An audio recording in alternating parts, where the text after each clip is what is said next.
Claude Chat, Claude Cowork, Claude Code. Mais à la fin, c'est la différence et pourquoi on s'excite sur Claude Code et beaucoup moins sur les deux autres. On commence par où? Salut. Aujourd'hui, on va voir la différence entre Claude Chat, Claude Cowork et Claude Code. Le point commun entre les trois, c'est le cerveau, c'est-à-dire c'est le LLM qui est derrière. Donc que ce soit Claude Opus, Sonnet, Fable ou Haiku. Et ensuite, la différence avec l'emballage qu'on a autour. Claude Chat, ça va être vraiment la porte d'entrée, donc avec l'emballage le plus faible. Et voilà, on va faire des tâches assez simples, on peut lui écrire, il va répondre, il va un peu réfléchir, il peut rédiger, il peut faire des résumés, ça reste assez simple. Claude Cowork, il va être en plus capable de commencer à faire des raisonnements en fonction des tâches, pour faire des boucles d'itération pour parvenir jusqu'à la fin de la tâche. Il peut sortir des livrables de bout en bout.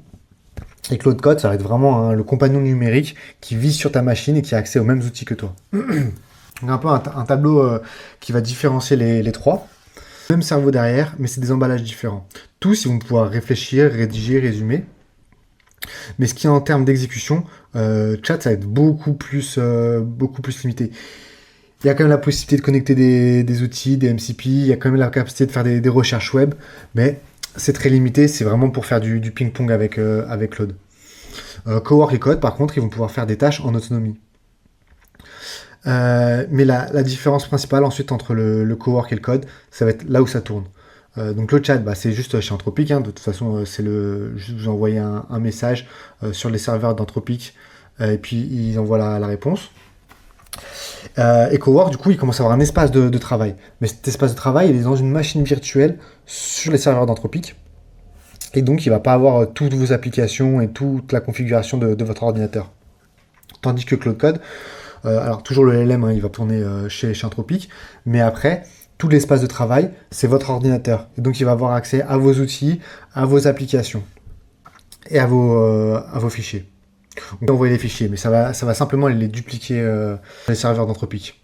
Ce qui, soit dit en passant, au niveau de la gouvernance des données, est très nul. Donc voilà, Claude Cowork, ça va pas pouvoir utiliser les applications qui sont installées sur votre machine. Donc si tu paramètres tous tes outils, il va pas pouvoir les utiliser. Tandis que Claude Code, il utilise exactement le même environnement que vous. Il utilise votre ordinateur, quoi. Donc c'est un peu une sorte d'évolution. Chat, ça va être la version la plus basique. Cowork, ça va être un système plus évolué. Donc, et ensuite, il y a Code où il a vraiment accès à ton système. Et donc, chaque palier un peu plus puissant. Et pourtant, c'est justement en arrivant au niveau 3 qu'on se défait d'Anthropic.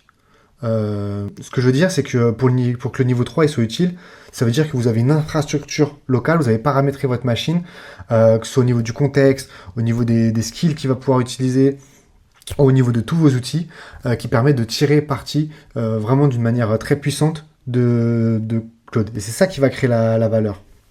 Et en fait, ce qui est top, c'est que ça n'appartient pas à Claude. Tout ça, c'est sur votre machine et c'est votre système à vous. Et donc, en fait, vous pouvez le brancher à n'importe quel Et ce qui devient vraiment essentiel là, c'est plus tant le LLM que vous utilisez, c'est vraiment l'infrastructure que vous avez mis autour, votre second cerveau numérique. Claude Code, à la base, c'est fait pour le développeur parce que c'est plus puissant, on a des réglages plus fins et ça peut agir sur la machine. Mais on peut complètement le détourner pour l'utiliser pour faire de la bureautique et plutôt gérer de la connaissance plutôt que gérer du développement. Moi, ça va travailler avec mes notes perso, professionnelles, ça va venir faire mon montage vidéo, ça va m'aider dans ma prospection. Je ne fais pas du tout des applications, des SaaS avec Claude Code. C'est vrai que Claude Code, ça va faire peur, parce qu'il y a le mot code dedans. Et donc tout de suite on se dit ok, c'est réservé pour les développeurs geeks là qui font des trucs hyper compliqués et en plus ça peut faire peur parce qu'on peut se dire ok, mais avec un truc comme ça je peux tout casser. Non, ça reste assez tranquille, il a accès à votre machine, il ne va pas tout casser. Croyez en mon usage. Donc pour résumer, si tu n'as jamais touché à l'IA, commence par le chat, hein, juste pour te familiariser avec l'IA. À partir de là, en fait, il y a peu d'intérêt à basculer sur Cowork, à part pour avoir une gestion plus fine du contexte. Donc ça reste quand même une pièce essentielle, le contexte. Mais très rapidement, moi je vais vous conseiller de basculer sur Claude Code. Si tu as un blocage pour le mot code de Claude Code, il te fait trop peur, bon, bah là, j'y peux rien pour toi. Et reste sur Cowork. Mais sinon, je t'invite vraiment à aller sur Claude Code. Bascule sur Claude Code au moment où tu veux mettre en place un second cerveau. Donc, c'est-à-dire une infrastructure de contexte sur toi et ton entreprise avec toutes tes procédures métiers et personnelles et les connecter finement à tous tes outils. Le chat, voilà, il y a très peu de fonctionnalités. On a quand même accès au connecteur, ça a quand même accès à la recherche web.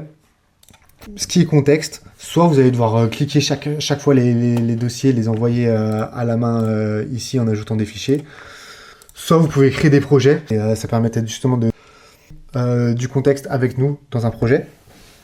Mais le problème, c'est que c'est pas dynamique, c'est-à-dire que Claude il va pas pouvoir modifier lui-même son contexte.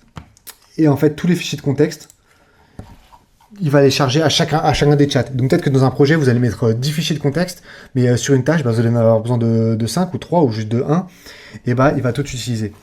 Donc c'est pour ça que je dérecommande le projet, et dès que vous êtes un petit peu à l'aise avec Claude, vous avez commencé à discuter avec lui, bon, à ce moment-là, basculez sur Cowork et mettez vos fichiers de contexte dans un dossier.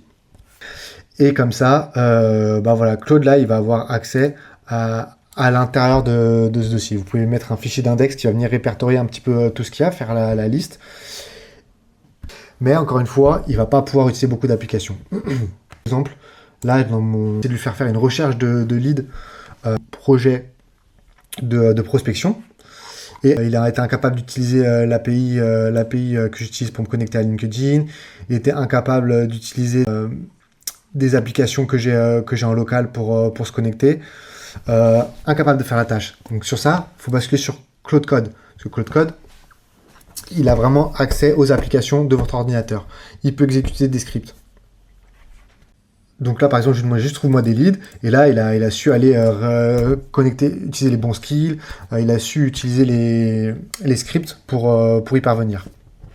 Et il allait me les ajouter dans mon CRM tranquillement. Problème avec l'application, il manque des choses. Enfin, on n'a pas accès, par exemple, au fichier de contexte très facilement.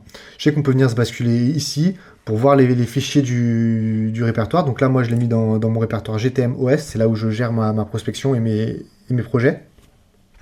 Et on peut voir ici toute l'arborescence des fichiers. Mais on ne peut pas éditer le fichier. C'est pas très, très simple pour se balader. C'est un peu nul. C'est pourquoi moi j'utilise Claude Code dans l'application qui s'appelle Obsidian. Obsidian, c'est quoi? C'est un peu une sorte de Notion, mais en local. Donc au lieu que vous vous connectez sur une application qui gère tous vos fichiers dans le cloud, ça va être une application qui va s'ouvrir dans vos répertoires en local, tous vos fichiers. Donc là, on est sur mon répertoire principal, par exemple, et on voit que j'ai des fichiers, donc on peut avoir des schémas.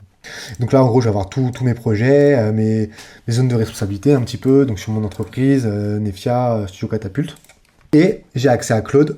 Je peux ouvrir un terminal grâce à une extension, on peut directement dans Obsidian. Et là, on peut lancer Claude. Et donc, ensuite, c'est très simple. Dans le projet, je veux aujourd'hui avancer sur le projet sur mon MCP LinkedIn. Ça fait un moment que j'ai pu travailler dessus. Je lui mets le lien, je lui dis on en est où, par exemple. Et directement, il va avoir accès à toutes les informations qui sont en lien avec ce projet-là. Important maintenant, c'est même pas Claude Code, ça on s'en fiche. C'est vraiment l'infrastructure qui est ici, avec tous mes fichiers de contexte et avec tous mes skills aussi, qui représentent mes méthodologies. Donc voilà, par exemple pour publier une vidéo, je vais avoir des skills pour m'aider à monter la vidéo. Et voilà, tout un tas de skills qui m'aident à gérer mon business et ma vie au quotidien. Et Claude Code, c'est juste l'IA qu'on va venir brancher à notre infrastructure. Et en fait, on peut très bien la remplacer par une autre IA. Là, j'ouvre un terminal, donc c'est un nouveau terminal. Et donc, pour ouvrir Claude, je lance Claude. Mais si je veux ouvrir ChatGPT, je lance Codex. Et là, du coup, ça va être le système de ChatGPT. Je veux utiliser Mistral, je peux ouvrir Vibe. Et donc là, on change juste l'IA qu'on vient brancher à notre système, etc.